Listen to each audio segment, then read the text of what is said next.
Kaya pala ganito ang naging resulta ng kapalaran ko. Kasi alam ng Diyos na kaya ko.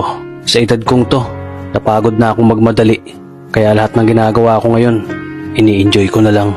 Siguro sa dami na rin ng aking pinagdaanan, napagtanto ko na ang buhay ay mas malawak at mas mahiwaga pa sa mga problemang dumarating sa buhay natin.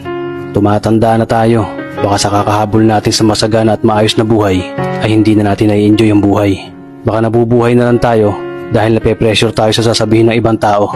Marami na rin akong mga naging maling desisyon sa buhay, pero lahat yun nagsilbing aral sa akin at natuto ako sa mga pagkakamali ko. May mga taong sobra nating mamahalin at bibigyan ng halaga, pero ibabalik lang sa atin ay kabiguan at matinding trauma.